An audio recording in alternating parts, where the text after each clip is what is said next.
So I did see a video of you getting kicked out the Grammys, dog. Yes, bro. Please talk to me. Walk me through the whole. How'd you even get in there? What happened? Please walk me through the whole thing, dog. So I sneak into a lot of stuff. I'm not even gonna cap. Like this just it's just what I do. You know, I sneak into like last Fashion Week in September. I was maybe at like 15 events, shows, parties with like next to Jared Leto, Doja Cat, and I snuck into everything for the most part. Even this Fashion Week, I snuck into most parties that I was at. I only got 2 invites, and ended up like at 10 events. But so this time at the Grammys, I had a ticket. They have like casting calls every year, you know, where they'll be like, hey, email us your photos, email us your information, and we're gonna choose like 100, 200 people that we're gonna invite to the Grammys, you know, to fill the seats and stuff, because sometimes people don't show up, and they need to make it look full when it's on TV. You can't have like empty seats everywhere.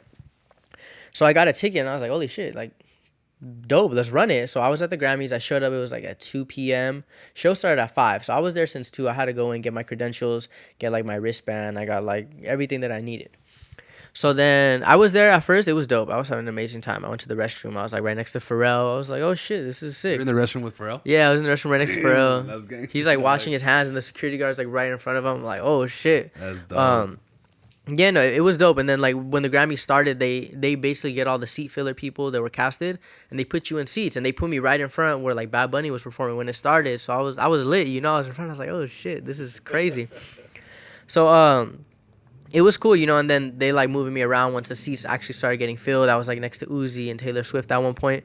And then I get up, I went to the restroom, and then I come back, and then the security like follows me back when I'm walking back down to my seat. And they're like, oh, come talk to us real quick. And I'm like, okay, like, what's going on? What's good? You know, I didn't think nothing was wrong. I'm just like, yo, what's cracking?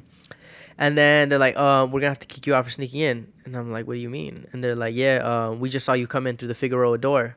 And I'm like, what do you mean I came in through the Figueroa door? Like, you see my wristband? And I kind of told them, I was like, okay, cool. Like, I just thought they were fucking with me or something, you know? I'm like, okay.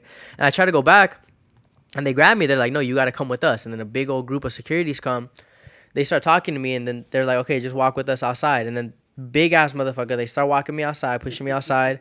And I'm like, what the hell's going on? Like, I showed them my ticket, I showed them my wristband, and then I gave them the contact. I'm like, yo, talk to the lady who just booked me for like the casting call. Like, we've been here the whole time. It was like a group of like 200 of us that literally got hired to be here. Cause I do like a lot of acting stuff. I do a lot of background. So this was just like another day at like work basically for me. So then they kicked me out, bro, and I was pissed. I was like yelling at the security guard. It was like a big 6'4" motherfucker too, you know. And and I'm small. They're pushing me out. I never be yelling, but you know what? When I got kicked out, they brought me out, and there was this guy outside smoking a joint, and he was like, "Yo, bro." Try to twist this. Okay, yeah. So then they were taking me out, and I was stressing, bro. And then there was this guy outside that was smoking a joint right out by the exit. Yeah. And he's like, "Yo, bro, chill out, chill out." And I was like, what the hell? So I started talking to him. He's like, "Bro, that shit's not even worth it. Like, do the Grammys matter? Like, deep down, like, think about it. Do you even care? Like, what? Why do you want to be here? This and that." He started talking to me, and I was like, okay. Like, he helped me calm down. You know, he was a very like. Mellow dude. Yeah, very mellow. He's like, bro, chill. Like, you're okay. So I start talking to him, and it turns out, shout out to Norman from Tank and the Bangers. They're a band.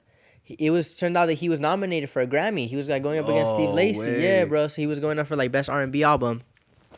So I start talking to him, and he's like, what do you do? I was like, oh, you know, I make content. I do music, this and that. He's like, bro, show me your music. So I showed him like some songs that I haven't released, and he's like, bro, this shit is like a hit. Like your music is really good. So he starts talking to me. We exchange number, and he's like, bro, I can get you in like the right rooms with people. I can help you make this sound good to like really get out there. And I was like, damn.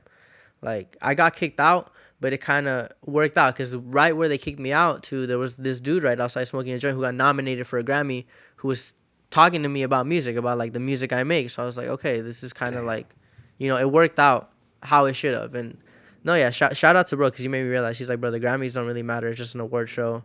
And I was like, you know, you're right. I've been to like a million events that it's not that big of a deal. So